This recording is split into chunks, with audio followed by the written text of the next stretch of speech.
Сәлем, қайырлы күн достар. Бүгін сіздермен алмагүл, бүгін сіздерге өте ерекше песочный тестомен жасалатын осылай тюльпан самсаның рецептімен бөлісетін боламын. Видео рецепті жоғалтпау үшін каналыма тіркеліп, қоңыраушаны басып қойды ұмытпаңыздар.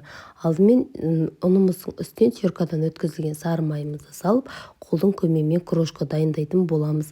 Егер де майларыңыз бөлме температурасында салса, бірнеше бөліктерге бөліп сала берсеңіздер де болады. Дәл осылай араластырып, қолдың көмегімен крошка дайындап алғаннан кейін, оның үстінен осылай бір дана жұмыртқамызды жарып саламыз.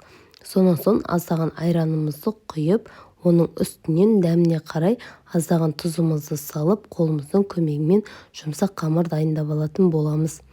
Кез келген, егер де үйлеріңізде айран болмаса, қаймақ, не болмаса майонез қосып жасасаңыздар да болады. Дәл осылайша қолдың көмегімен жұмсақ қамыр елеп дайындап алғаннан кейін, кішкене елеп алғаннан кейін, оның үстінен разрыхителімізді салып, тағы да әрі қарап қолдың көмегімен қамырымызды дайындайтын боламыз.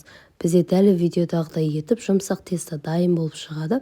Енді осы қамырымызды тындыруға қоятын боламыз. Оған дейін арасын салатын салмамызды дайындаймыз.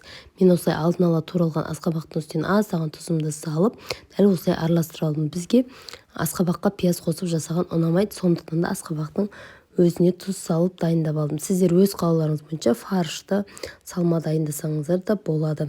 Дәл осылай енді таңған қамырымызды алып, видеода көрсетілгендей екі бөлікке бөліп алып, дәл видеодағыдай етіп, аздаған кішкене бөліктерге бөліп аласыздар. Менде дәл осы тестадан 15 самса шықты. Егер де көп болғанын қалайтын болсаңыздар, осы видеоның төменгі жағында описание бөліміне толық рецепті қалдырам. Сол жердегі рецепт бойынша 2-3 есе етіп қосып жасасаңыздар, көбірек жасайсыздар. Дәл осылай қамырларымызды кесіп алғаннан кейін, қолдың көмегімен осылай барлық қамырымызды дөңгелектеп, дәл видеода көрсетілгендей етіп қамырларымызды жайып алатын боламыз.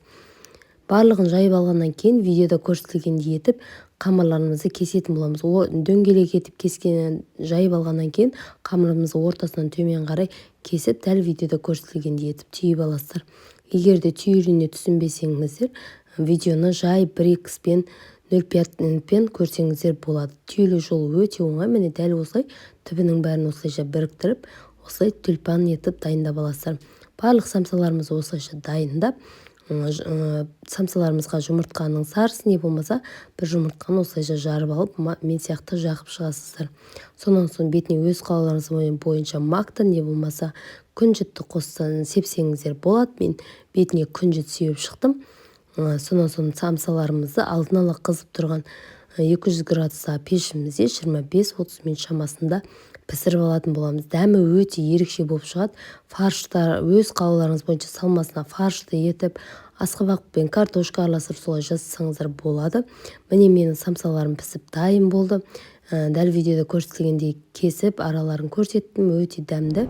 Міндетті түрде рецепт ұнаса, каналыма тіркеліп, қоңыраушаны басып алуды ұмытпаңыздар. Назарларыңызға рахмет.